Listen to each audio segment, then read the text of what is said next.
Hey yo, what it did, y'all? Let's get right into it. We're going to begin this video a little bit differently. Instead of giving you an introduction with like long form exposition or anything of that nature, I think it's easier if I just start to show, in case you've never seen this skill in action, as well as if you're just curious what in the world I made that dagger for. If you watched the Hex Blast video and you saw me tease a dagger like randomly towards the end of the video, I want to kind of show what it's actually being used for, which is this Vaal Stormcall. One of my favorite skills of all time. It's actually the skill that made me start playing the game, if I really think about it, like, or really lean in. I was, watching streams when I was a newer player, and seeing footage of this skill just do incredible things. I can't really kill these map bosses, by the way, because we're still fixing character stuff, and this is a T16. But the mapping is perfectly fine still. I just need to get the damage single target up. And we'll talk a little bit about what makes the single target like kind of jank. But you'll see here, very beautiful skill. It's another permanent Vaal skill setup. You're gonna probably see a lot of these from people in this league. I know, like, you guys have probably seen the Vaal Stormcall, or not Vaal Stormcall, Vaal Lightning Strike characters going around this league. This is just me showing a different way to use that enchant, because as much as I like Vaal Lightning Strike, I like my computer. I don't know about you guys, but I like my computer. This skill will hurt my eyes a little bit, but it won't annihilate my computer, and I value that. Especially after seeing a Reddit post actually recently that featured somebody's computer detonating, not because of Vaal Lightning Strike, but just generally, like, I want, the guy's computer kind of caved finally after, a long life of PoE. And I'm going to make sure we preserve that. And we can just go around and press it down on packs. There's some things, again, to be worked on here. But I just kind of want to show the skill. All right, so what in the world did I do to make this character a thing? Let's make it happen. Once the flash charges come up, I'll be able to actually show it what it looks like normally without anything happening, because it's actually a very underwhelming skill normally speaking. This is Vaal Stormcall. It places a marker, kind of like Vaal Lightning Strike does, but instead of firing all the time, it does something when enemies are nearby, within an AoE, if you will, and it just beams down on them with actual Stormcalls like this. It does that on repeat on things that approach it, specifically 24 times, and then one last time at the end of its duration. Excuse me. For a total of 25 hits, which means that this skill can get some insane total damage over the course of a cast if you do it right. Currently, the character is not quite done right. We're still, gearing. I have a gold rim on, for fuck's sake, because I can't be fucked to figure that out at the moment. And I wanted to get the core concept together, just like I start leveling the character a little bit. I start to feel out some of the holes that I might have made when I originally planned this out, because I haven't seen a Vaal Stormcall character since like 322, 321. All trying to patch together holes with new knowledge as well as old characters that people have made, but adjusting for changes, because permanent Vaal skill builds get changed all the time. If you're seeing any of these Vaal skill builds going around, by the way, it likely will not exist in its exact same form next league, especially between the dagger mod not existing. But they might even try to take some wind out of some other sails because of it. They love messing with this archetype of build. Now, how do we make it work? First thing is important. This enchant does it all. This enchant is the core of what makes this archetype so powerful this league. 100% reduced soul gain prevention. Normally, Vaal skills have a lockout where they cannot be recharging souls in order to then be recast, which means, technically speaking, at a base level, if I just used this to have perfect Vaal skill uptime while mapping, that'd be cool and all, but I want to play a Vaal build, much like how the Lightning Strikers do, or any other Vaal skill. It's just really nice when you get to press the Vaal skill all the time. And so here's this dagger.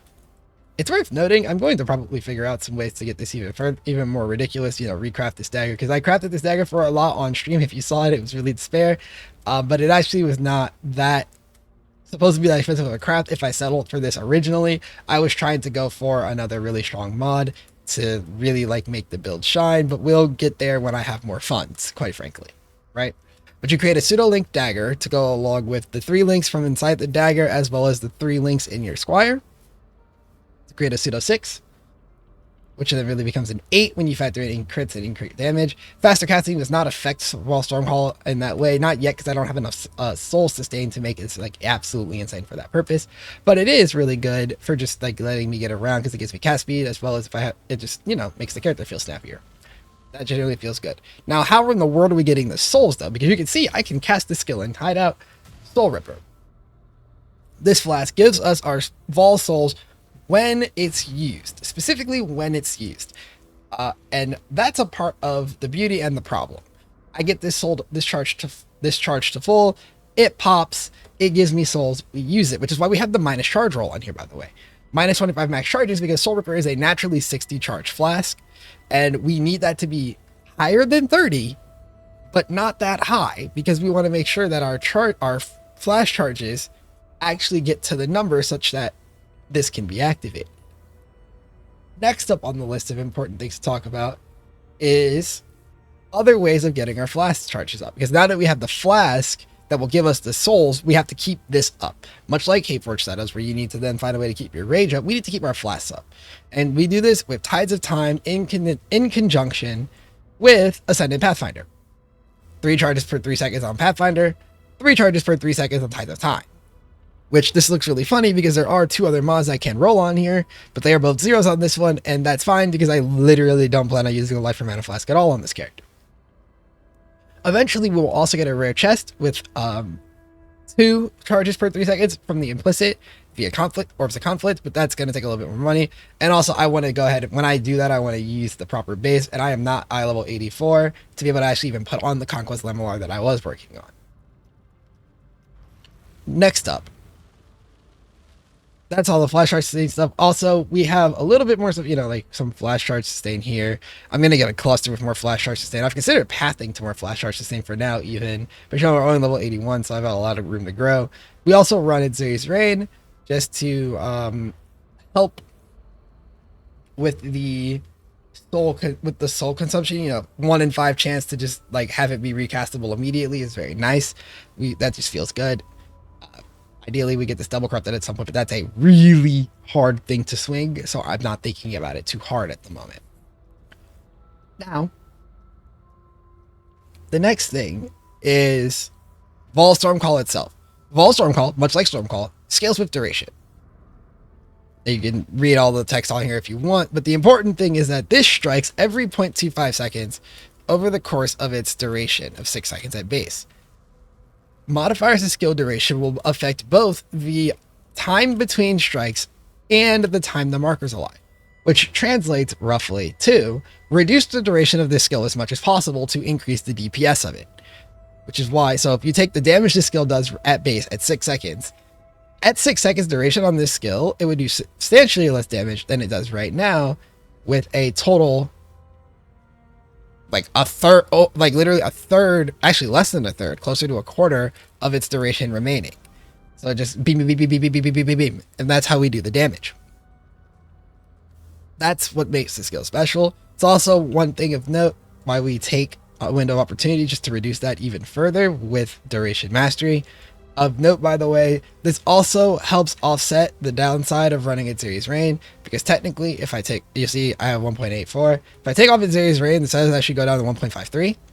But then we are playing without a source of Vaal souls that can be very useful in single target, and I value this a little bit more than the roughly 20% reduction in damage in single target there, because I still don't have the souls to be able to spam this out like that anyways, to really want to lean into that side of the chart. Maybe later on, well, I'll figure out, maybe as I invest and rework the PLB some more based on testing, I will figure that part out. Okay, that's the core. We sustain our flash through we invest in flash sustain, we get Soul Ripper going, we then beam the shit out of everything, and it's all beautiful, right? Stuff like this Flash Mastery is really nice, or, Flash Charge Gain effect. We also have this Watcher's Eye here that has it on precision, although my crit chance is not quite high enough yet, as well as I don't actually have enough Flash Charges gained to get this to 2 charges gained per crit, or even 3 charges gained per crit, as I've seen in some absolutely insane top-end setups for this type of character in the past. Now, what else goes into this character, right? Otherwise, it's just standard gearing, Call of the Brotherhood. We will not be running the Calm's Heart long term. This is just a really convenient chest to put on while I was getting the character low, because it gives me so much life. But we're going to put a rare chest here, and that actually leads me to a couple of potential routes that I have PLB'd up and looking at. My pure damage setup does intend to just be a Shroud of the Lightless setup, really lean pen, You know, Assassin's Mark, Inversion Mastery, lots of pen, love that setup. Very strong, very high damage. Will definitely get me through most content pretty easily. And it's probably where I'm headed next with this character. But the full, proper endgame version of this character is going to actually be a ward tank. Because my goal for this character is to do T17 maps. It is what, like, or not T17s, Valdos maps. And what inspired this is that I realized I could get the damage pretty high on some really good investment.